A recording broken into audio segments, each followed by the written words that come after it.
No one really knew what Vorath 9 was like. The Zilari didn't talk about it much. They called it a Class 0 planet, which meant it was not just dangerous, it was deadly.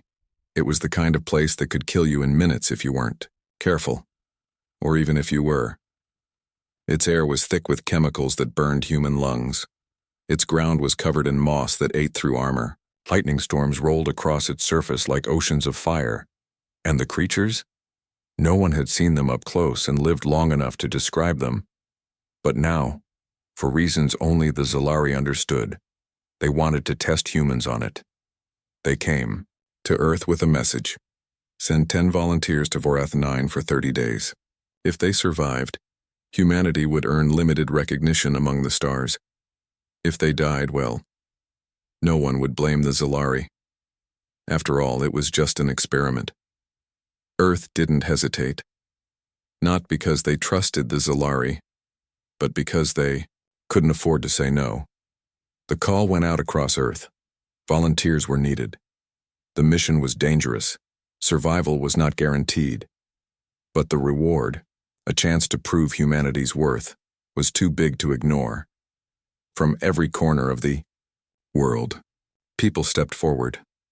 There was Maggie Lang, a former Marine who had left the service after an injury but never lost her edge.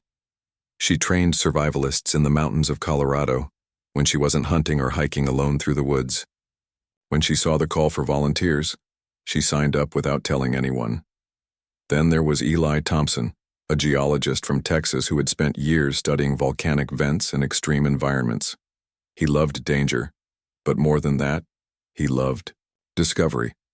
To him, Vorath 9 was a puzzle waiting to be solved. Darnell Price was a hunter from Georgia, used to tracking animals in the wild. He grew up in the woods raised by his grandfather and learned how to live off the land before he could read. He said yes because he believed humans belonged in nature, even alien nature. Cassidy Morgan was a trauma nurse from Chicago. She had worked in war zones and emergency rooms. She'd seen people die in every way imaginable. But she also believed in saving lives. If someone got hurt on Vorath 9, she wanted to be there. Trevor Lynn was a mechanical engineer from California who built robots in his garage for fun. He liked fixing things, making things better. When he heard about the mission, he saw a challenge, and he never backed down from a challenge. Maya Patel was a botanist from New York. She studied alien plants and fungi, fascinated by how life adapted to impossible conditions. For her, Vorath 9 was a dream come true, even if it might kill her. Luke Harper was a quiet man from Maine. He used to work on fishing boats in Alaska, surviving months at sea in freezing cold. He didn't talk much, but he was smart and strong and always prepared.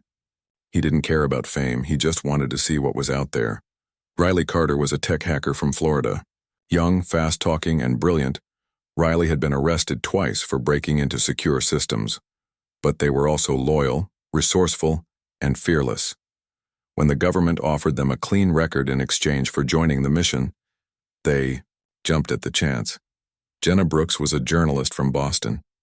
She had traveled the world reporting from war zones and disaster areas. She joined the mission not just to survive, but to tell the story. She brought cameras, notebooks, and a voice recorder everywhere she went. And finally, there was Carlos Ruiz, a construction foreman from Arizona. He had built houses, roads, and bridges in some of the harshest places on Earth. He knew how to make shelter from nothing. He believed that where there was will, there was a way. 10 people, different lives, same choice. They were not heroes, at least not yet, but they were ready.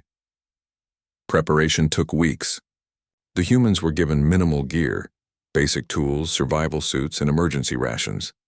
The Zilari didn't want to give them an unfair advantage. They wanted to see if humans could survive on their own. Families gathered at the launch site. Some cried, some smiled. Most tried to stay strong. Maggie hugged her younger brother and told him not to wait up. "I'll be back," she said. Eli called his parents and told them he loved them. "Don't worry," he said. "It's just science." Darnell kissed his wife and held his daughter tight. "Be good," he whispered. Cassidy waved to her sister. and gave her a thumbs up. "See you soon," she said. Trevor high-fived his best friend and joked about building a house on Mars. "Wait for me," he said. Maya texted her mom, "Going where no one has gone before." Then she laughed. Luke didn't say goodbye. He just walked away, hands in his pockets, looking toward the sky. Riley filmed everything on their phone. "This is going to be epic," they said. Jenna stood tall, holding her camera like a weapon. "Time to write history," she said. Carlos looked at his crew and nodded. "Let's build something new."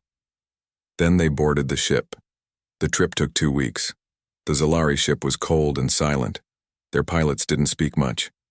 They watched the humans with curious eyes, as if watching lab rats in a cage. When they arrived above Vorath 9, the view was terrifying. The planet was red and gray, like rust and ash mixed together. Storms rolled across the surface like living things. Lightning danced across the clouds like veins of fire. From orbit it looked like a monster sleeping. The drop pod was small and cramped. As they descended, alarms blared. The atmosphere was toxic. The heat was intense. The wind screamed against the hull. Inside, everyone was silent. Then, impact. The pod landed hard. Dust and smoke filled the air. Lights flickered. Alarms buzzed. "Everyone okay?" Maggie asked. A chorus of voices answered. "Yeah. Still breathing. Not dead yet." They opened the hatch. The smell hit them first. Sharp. Burning. Wrong. The air was thick and heavy. Every breath felt like swallowing fire. They stepped onto the surface. Their boots sank into the ground. The soil was soft and wet, but it smelled bad. Like rot and acid. "This is Vorath 9, Jenna whispered, recording with her camera. "Welcome to hell." They set up camp near a rocky ridge that blocked most of the wind. The Zalari had given them tents, but they wouldn't last long in this environment. Trevor began reinforcing them with scrap metal from the pod. "We need real shelter," he said. "Something stronger." "Tomorrow," Maggie replied. "Tonight we rest." They ate their first meal, dry rations and water. It tasted bland, but it was food. At night, the temperature dropped sharply. The wind howled. Strange sounds echoed in the distance, like growls, like screams. "What was that?" Darnell asked. "Wind," Luke said. "Or something else."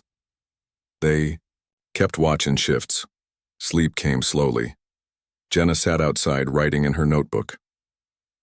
Day 1. We're here. Alive. But this place doesn't want us. That much is clear. She looked up at the sky. 2 moons hung above, casting pale light over the land. "I hope we're ready," she whispered. By morning, the storm had passed. The sky was dark red, the sun barely visible behind thick clouds. They started exploring. Eli took samples of the soil and rock. Maya studied the strange plants growing near the rocks. Darnell checked for signs of movement, tracks, droppings, anything. Trevor and Carlos worked on building a better shelter using the pod's remains. Riley helped by setting up a basic power system, using solar panels scavenged from the wreckage. Cassidy tested the air filters they had brought. They worked, but not perfectly. Long-term exposure was still risky. Maggie led the group, keeping them focused. "We don't panic," she said. "We adapt. We learn. We survive." They worked all day. By nightfall, they had a semi-stable base. Water was filtered, food was rationed, power was low but running. They sat around a small fire made from treated wood brought from Earth. "It's not home," Darnell said. "No," Maggie agreed, "but it's ours now." They toasted with cups of warm water. "To survival," Cassidy said. "To each other," Luke added. "And to proving we belong out here," Jenna finished. They drank, and they slept. On the 3rd day, the real danger showed itself. They were collecting water from a nearby stream when they heard it. A deep, guttural sound coming from the trees. It was not wind. It was not thunder. It was something alive. Maya froze. Did you hear that? Everyone stopped moving. From the shadows, a creature emerged. It was massive, over 6 feet tall, covered in jagged black plates like armor. Its mouth was full of teeth. Its eyes glowed with unnatural light. It stared at them. Then it charged. "Move!" Maggie shouted. They scattered. Darnell grabbed his knife and threw it. It stuck in the creature's side, but it didn't slow it down. Carlos picked up a metal rod and swung. The creature dodged and slashed at him with claw-like limbs. Cassidy pulled him back. "Fall back to the base," Maggie ordered. They ran. The creature followed. Back at the camp, Trevor and Riley activated the makeshift alarm system they had built. Lights flashed. Sirens blared. The creature hesitated. Then it attacked again. Maggie aimed her rifle and fired. The bullets bounced off its armored skin. Damn it. Luke grabbed a canister of flammable gel and lit it with a match. He threw it. Fire exploded. The creature screamed and fell back, burning. It crawled away into the darkness. Silence returned. They stood there, panting. Carlos had a cut on his arm. Cassidy cleaned it quickly. "That thing almost killed us," Riley said. "But it didn't," Maggie replied. "Because we fought back." They looked at each other. They had survived. Not just the planet, but its first attack. Day 5. Learning. To live after the attack, the team changed. They became sharper, more alert, more organized. Trevor and Riley built traps around the perimeter using salvaged parts. Darnell and Luke patrolled every night. Eli mapped the area. Maya studied the creatures. Blood? 5 days had passed on Vorath 9. The humans were still alive. That alone was shocking enough, but now they weren't just surviving. They were starting to build something real. A base, a life, a future. And the Zalari, watching from orbit, couldn't believe their eyes. Building something real. The first week had been chaos. Now by day 6, things were changing. Trevor and Carlos finished reinforcing the main shelter with scrap metal and stone. They built walls thick enough to resist acid rain and wind. Riley set up a basic power grid using solar panels and salvaged batteries. The lights worked. So did the water filters. Eli mapped out the safest routes around the camp. He marked danger, zones, and safe spots for exploration. Darnell and Luke created a hunting schedule. They didn't go far, but they started tracking the creatures that lived nearby. Some were small, some were fast, and one looked like a giant armored lizard. Maya studied everything she could find. She noticed that some plants reacted to touch. Others released spores into the air. A few even glowed at night. Jenna kept filming everything. She recorded every step, every success, every close call. Her footage was raw, powerful, and real. Cassidy kept everyone healthy. She treated minor injuries, cleaned wounds, and made sure no one got sick from the strange environment. Maggie ran the whole operation like a general. She organized shifts, kept morale high, and made sure no one gave up. "This place wants us dead," she said one night as they sat around the fire. "So we don't give it what it wants." Everyone nodded. They were tired, but they were not broken. A taste of victory. On day 7, Maya made a discovery. She had been studying a plant that looked like a twisted root covered in purple moss. It grew near the rocks and seemed resistant to the acidic ground. She tested it carefully. First, she boiled it. Then she tasted a tiny piece. It wasn't poisonous. In fact, it tasted like a mix between sweet potato and mushroom. "This could be food," she said, excited. "You want us to eat alien dirt root?" Riley asked. "Yes," Maya replied. "If it's safe, it means we can grow our own food someday." Maggie agreed. "We'll test it more. But if this works, we won't have to rely on Earth rations forever." That night, they roasted the root over the fire. It was strange, but good. Carlos grinned. "I'd take this over space beans any day." They laughed. For the first time since landing, they felt like they were winning. Storm season. By day 10, the weather turned bad again. Dark clouds rolled in from the east.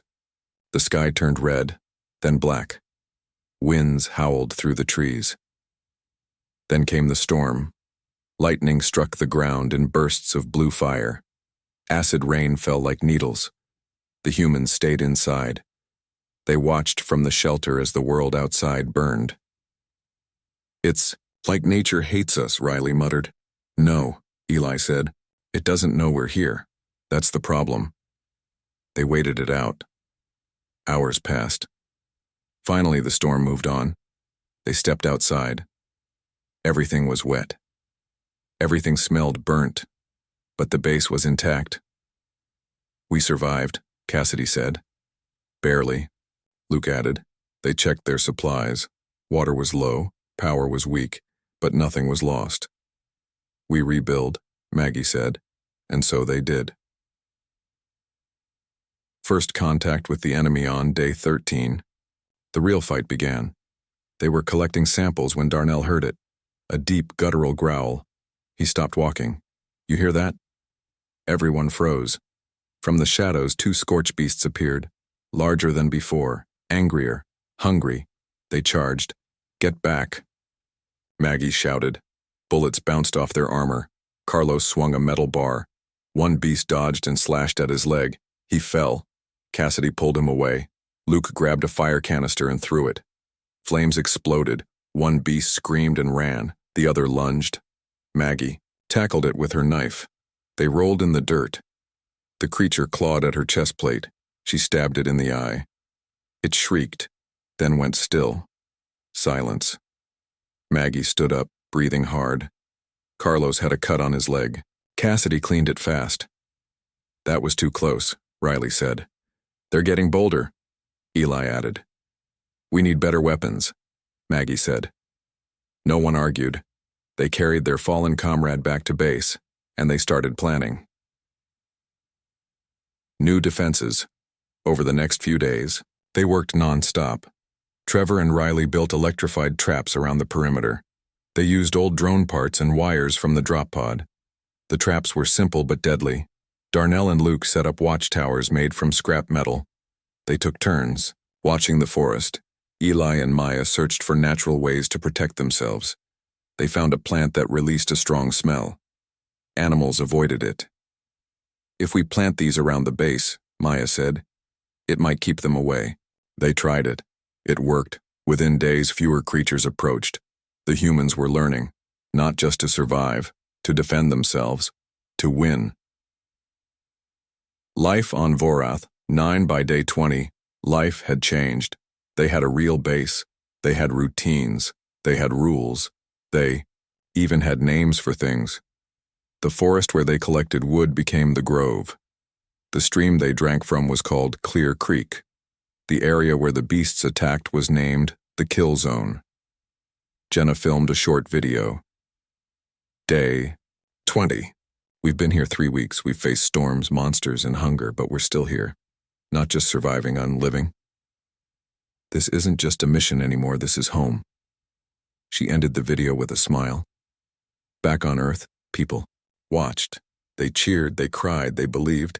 Humanity had taken its first step into the stars, and it was winning. The Zalari watchers in orbit. The Zalari observers watched everything. They reviewed footage. They analyzed reports. They sent messages back to their council. "Humans are adapting faster than expected," one report read. "They have built shelters, developed defense systems, and even begun testing local food sources. They do not fear death. They learn from it." Another message was more blunt. "These beings are not primitive. They are dangerous." The Zalari commander stared at the screen. He turned to his officer. "Send a report to the High Council." "What should I say?" the officer asked. "Say this," the commander replied. "Earthlings are no longer test subjects. They are competitors." A small celebration on day 25. They held a celebration. They roasted another scorchbeast leg over the fire. It smelled weird, but it tasted good. They toasted with cups of filtered water. "To survival," Cassidy said. "To each other," Luke added. "To proving we belong out here," Jenna said. Maggie raised her cup last. "And to showing the galaxy who we really are." They drank and they laughed. Even on a death world, they had hope. They had each other. And they had a future. The final days, by day 30, the mission was almost over. Extraction was scheduled soon. But no one talked about going home. They talked about staying, about coming back, about building more. "I'm not ready to leave," Trevor said. "Me neither," Riley agreed. "We've only just started," Darnell added. Maggie looked around the fire. "We're not done yet," she said, and no one disagreed. Outside, the wind blew, the planet growled, but the humans didn't flinch. They had come to Vorath 9 expecting to die. Instead, they had learned to live, and the galaxy would never forget it. Day 26. The humans had survived more than 3 weeks on Vorath 9. That alone was unheard of. But now, with just 4 days left before extraction, things started to go wrong. And this time it wasn't the planet. It was their ride home. A message from above Jenna sat in the command tent, adjusting the signal booster they had built using old parts and scrap metal. It wasn't fancy, but it worked well enough to send and receive short messages from Earth and the Zalari orbiting ship. She pressed the transmit button. "This is Jenna Brooks," she said. "Calling extraction team, do you read me?" Static filled the speaker for a few seconds. Then came a voice. "Brooks, we read you." It was weak, broken by interference. "We are receiving your message," the voice continued. "Extraction pod will arrive as scheduled." Jenna frowned. There was something off about the transmission. She looked at Riley, who was monitoring the signal strength. "You hear that?" she asked. Riley nodded. "They're not telling us everything." Problems in orbit back on the Zalari ship. The mission commander stared at the data on his screen. The extraction pod had failed its final systems check. Its descent thrusters were malfunctioning. Its landing sensors were offline. Worse yet, the pod's heat shield, the only thing protecting the humans during re-entry, was cracked. A full repair would take days. Days they didn't have. The commander turned to his engineer. "Can it still land safely?" The engineer hesitated. "No," he finally said. "Not without risking all 10 lives." Silence filled the bridge. Finally, the commander spoke. "Send a message to Earth," he said. "Tell them there's been a delay." He paused. "And tell the humans not to panic." Bad news back on the surface. Jenna replayed the message again. Delay. That one word sent a chill through her. She stepped outside and called the others. Maggie was the first to respond. "What's going on?" she asked. Jenna handed her the message log. "They said there's a delay," Jenna explained. "Their pod isn't working right." Carlos raised an eyebrow. "How long is delay?" "They didn't say," Jenna replied. Trevor groaned. "Great, just great." Maya looked worried. "What if they can't fix it?" No one answered, because deep down they all knew the truth. If the pod didn't come, they were stuck. Staying calm, Maggie took charge. "All right," she said. "We don't panic. We've made it this far. We can make it longer." Darnell crossed his arms. "So what do we do?" "We keep doing what we've been doing," Maggie said. "Survive, adapt, improve." Eli nodded. "We can extend our food supply. I think we found another edible plant." Cassidy checked their medical supplies. "We've got enough medicine for another month." Carlos looked around.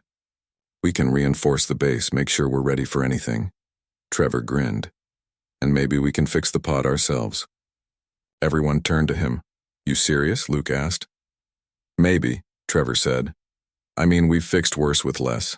Riley smirked. "Let's see what we can do." Working together, over the next 2 days the team split into groups.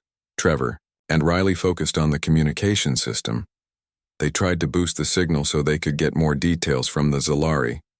Meanwhile, Eli and Maya searched for new sources of food and water. They found a cave system nearby where underground pools collected clean water.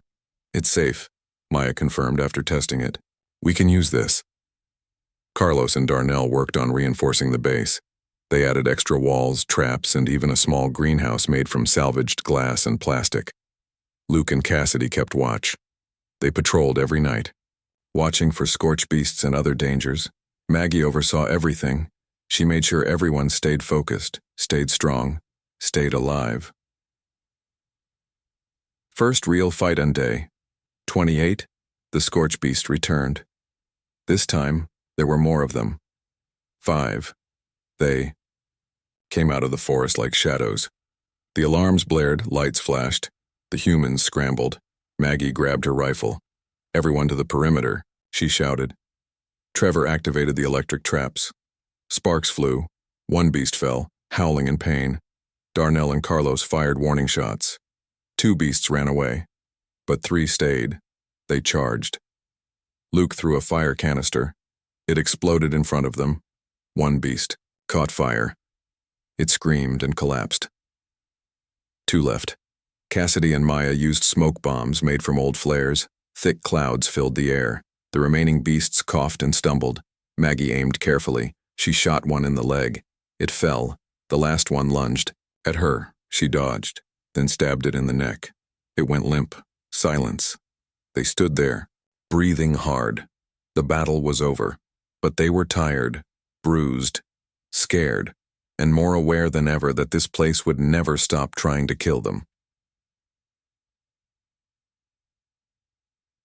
Hope from home later that night, Jenna got a stronger signal. She recorded a video message. Day 28. Our extraction has been delayed. We don't know why, but we're not giving up. We're building better shelters, finding new food, improving our defenses. We're not just surviving anymore. We're living. Earth. If you're watching this and we're still here and we're not coming back empty-handed, she sent it. Hours later, she received a reply from Earth. It was short. We see you. We believe in you. Hold on. We're working on a way to bring you home. Jenna smiled. She showed the message to the others. Hope returned. Even if they were stuck, they weren't forgotten. The plan. By day 29, they had a plan. Trevor and Riley had studied the pod's schematics. They knew what was wrong. The thrusters need recalibration, Trevor explained. And the heat shield is cracked but not beyond repair. So what do we do?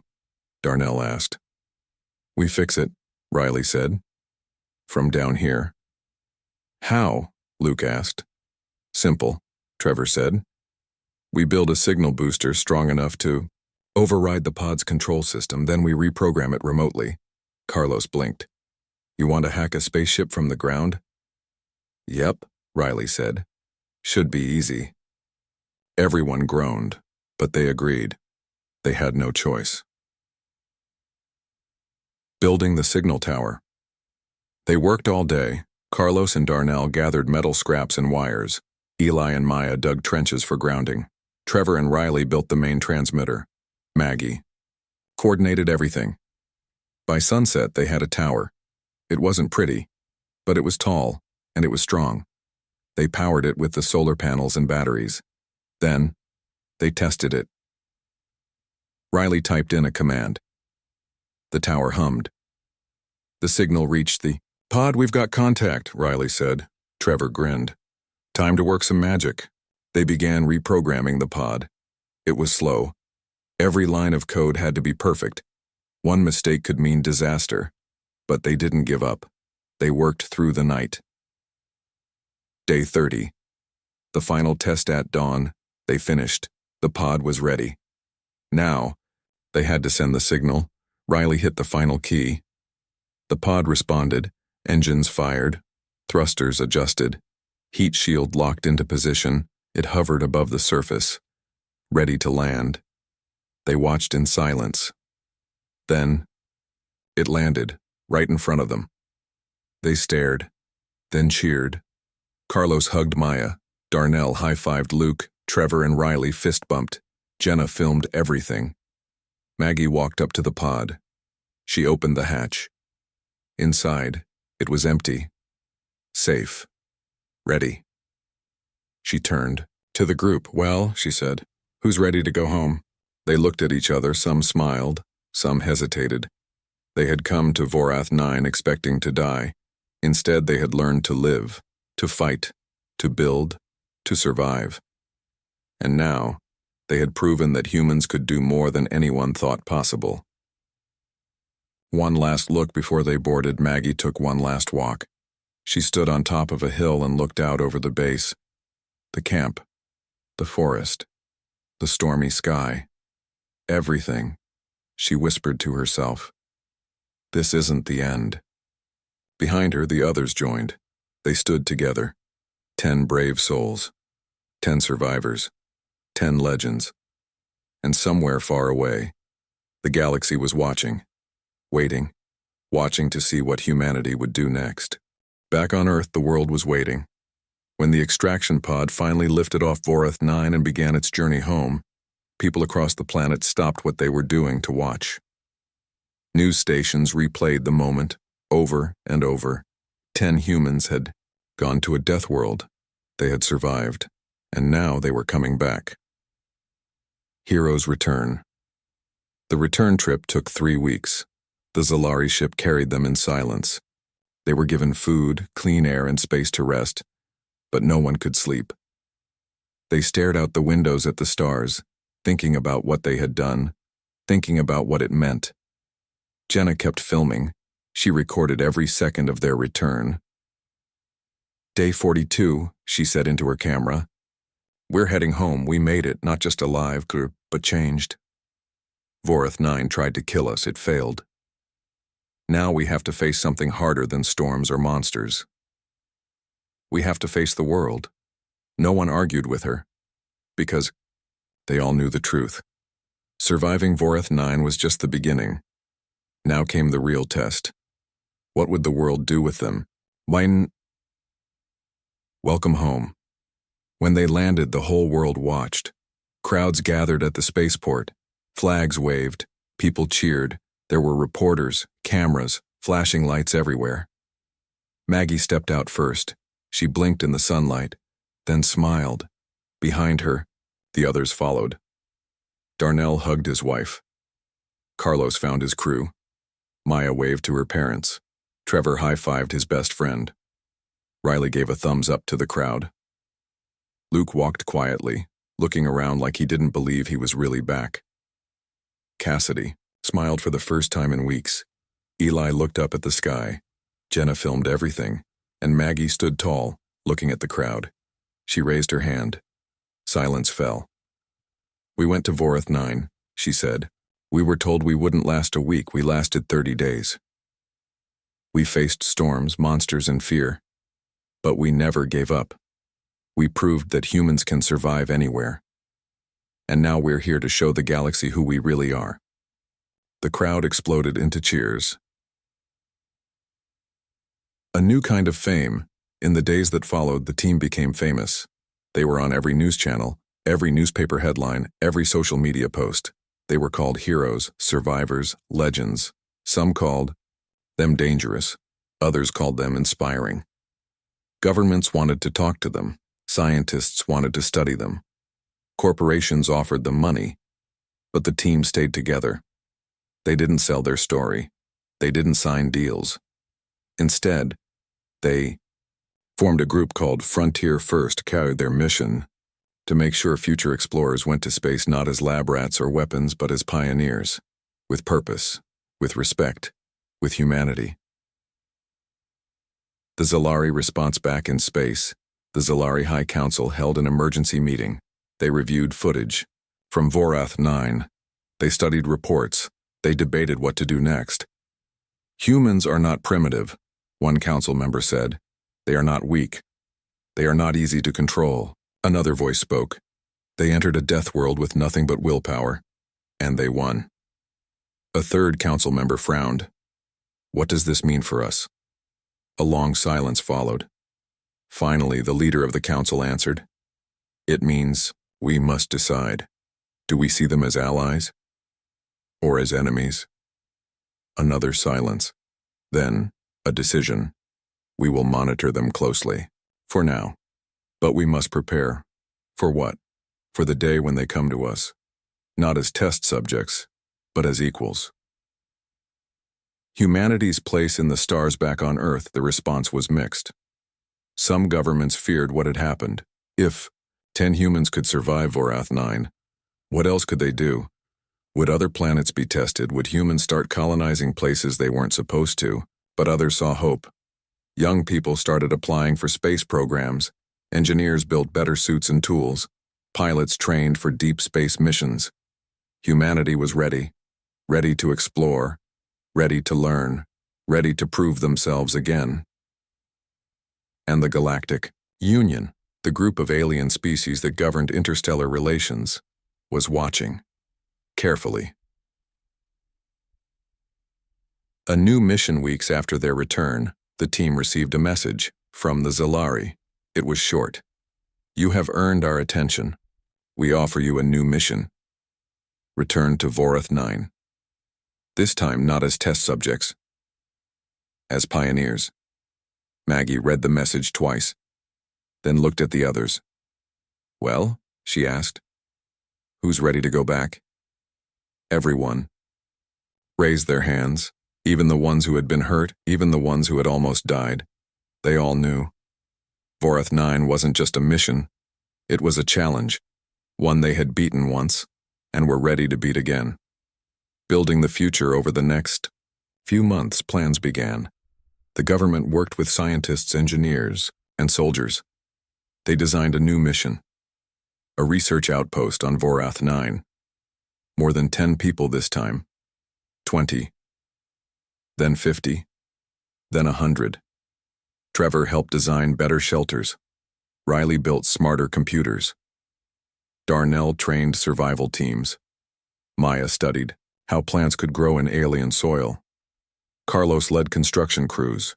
Eli mapped out safe zones. Cassidy trained medics. Luke worked on navigation systems. Jenna documented everything. And Maggie led them all. She gave speeches. She met with leaders. She made sure the mission stayed true to its goal. Not conquest, not war, not power, just knowledge, just survival, just humanity. The decision that changed everything on the final day before the new mission launched, Maggie sat alone. She looked at the stars, thought about Vorath 9, about the scorch beasts, about the storms, about fire and fear and hope. She whispered to herself, we don't belong in the dark. We belong out there. And she knew the galaxy was listening, waiting, watching, to see what humanity would do next. 6 months had passed since the Vorath 10 returned to Earth. The world had changed, not just because of what they had done, but because of what they were about to do next. They weren't going back to normal lives. They were going back to Vorath 9. This time, not as test subjects, as pioneers. A bigger mission. The new mission was bigger than the first. Instead of 10 people, there would be 20. Instead of survival suits and emergency rations, there were full habitats, solar farms, water purifiers, and even greenhouses. This wasn't just an experiment anymore, it was the start of something real. A research base, a human presence on a Deathworld, and for the Zalari, it was something else entirely. A warning that humanity wasn't just here. They were staying. The crew. The team was carefully chosen. Some were veterans from the first mission, others were new recruits, scientists, engineers, medics, and soldiers. Maggie. Lang led the mission again. She didn't want anyone else in charge. I know what that place is like, she said. I won't let anyone go through it blind. Darnell Price came back as head of security. He trained every member of the team in survival skills. Carlos Ruiz was in charge of construction. He had spent months designing modular shelters that could withstand acid rain and high winds. Trevor Lynn and Riley Carter worked together on tech and communications. They built better signal towers, stronger power grids, and even remote drones to scout the area. Maya Patel led the science team. She brought more botanists and biologists with her. Their goal? To study the planet's ecosystem and maybe find ways to change it. Eli Thompson mapped out safe zones and mineral resources. Luke Harper handled navigation and scouting. Cassidy Morgan oversaw medical care. Jenna Brooks filmed everything. This time, she wasn't just documenting history, she was helping make it. The journey back. The trip took 3 weeks. The Zalari ship carried them through space in silence. Most of the crew spent the time training, reading, or watching old footage of the first mission. Maggie stayed quiet. She stared out the window at the stars, thinking, remembering. When she looked at the others, she saw something different than before. In the first mission, they had been volunteers. Now they were believers. They weren't going to Vorath 9 because they had to. They were going because they wanted to, because they knew what was possible. First steps on New Resolve. They landed near the original camp. The site had changed. Nature had tried to take it back, but the old shelter still stood. Broken, but proud. They named the new base New Resolve. It was built around the remains of the first camp, stronger, bigger, better. Within days, the team had set up power, clean water, and food supplies. By week 2, they had a greenhouse growing plants from Earth and Vorath 9. By week 3, they had a full perimeter defense system. They were no longer surviving, they were living, and they were thriving. Learning from the planet Maya and her team made a major discovery. Some of the native plants reacted to sound. They closed when loud noises were nearby. Others glowed when touched. One plant even released a natural antibiotic when crushed. This planet isn't trying to kill us, Maya said during a meeting. It's just protecting itself. So how do we live with it? Darnell asked. We learn, Eli answered. We watch. We adapt. So they did. They studied the scorch beasts, learned their patterns, found safe zones, even started building trails. They stopped seeing the planet as an enemy. They started seeing it as a challenge, one they were determined to meet. Building community life on New Resolve became more than work. There were routines, meals together, rest days, even celebrations. On one night, they held a small party under the twin moons. They roasted local meat over a fire, played music from home, laughed, talked, dreamed. Jenna filmed it all. Day 63, she said into her camera. We've been back on Vorath 9 for 2 months. We're not just surviving now, we're building something real. This isn't just a mission, it's a beginning, a new frontier. And this time, we're not just passing through. We're staying. The Zalari watchers back in orbit, the Zalari observers watched everything. They reviewed reports, studied footage, sent messages back to the High Council. Humans have returned, one report read. They are building a permanent outpost. They are adapting faster than expected. Another message was even shorter. They are not visitors. They are settlers. A third note warned, if we wait too long, we may lose control of Vorath 9. Silence followed. Then a final message from the commander. We must decide soon. Do we accept them as equals? Or do we stop them before it's too late? No answer came. Only time would tell. A message from home one night. Jenna received a message from Earth. It was from a school. A group of students had written letters to the team. One letter caught her eye. It was from a girl named Sarah. Dear Team New Resolve, it read. My teacher showed us videos of you on Vorath 9. You were brave. You were smart. You were strong. I want to be like you when I grow up. Thank you for showing me that anything is possible. Jenna smiled. She printed the letter, posted it on the wall of the command center. Under it, she wrote, This is why we're here. A fight for the future. Weeks later, trouble came. A large group of scorch beasts attacked the outer defenses more than ever before. They moved like they had a purpose, like they were defending something. Trevor and Riley activated the electric traps. Lights flashed, sparks flew. 3 beasts fell. The rest charged. Darnell and his team fired warning shots. Carlos and Luke used smoke bombs. Cassidy treated the injured. Maggie led the fight. They held the line. For hours. Finally, the attack ended. The beasts ran back into the forest, exhausted. The team gathered outside. "You okay?" Maggie asked. Everyone nodded. Carlos wiped blood off his face. "That was close," he said. "It was," Maggie agreed. "But we held." She looked at the horizon. "We're not just fighting for survival anymore. We're fighting for our future. And we're not backing down. A new kind of humanity over time. Life on Vorath 9 changed. The humans didn't just survive. They grew. They learned. They built. They explored. They found rivers deep underground. Forests hidden in canyons. Ruins of unknown origin buried beneath the rock. Every day was a new discovery. Every night was a chance to dream. And slowly, the galaxy began to see them differently. Not as lab rats, not as threats, but as explorers, pioneers, humans. The final scene. On the last day of the mission's first year, Maggie stood on top of a hill. She looked out over New Resolve. The base had grown.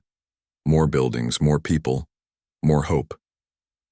Behind her, the others joined.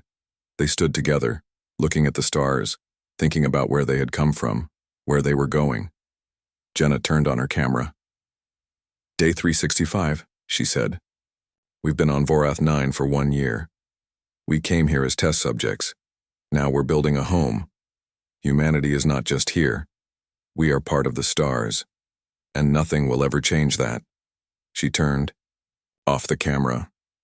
Maggie looked at the team. "We're not done yet," she said. No one argued, because they all knew. Vorath 9 had tested them, and they had passed. Now the galaxy would have to learn to live with them, because humanity was here to stay.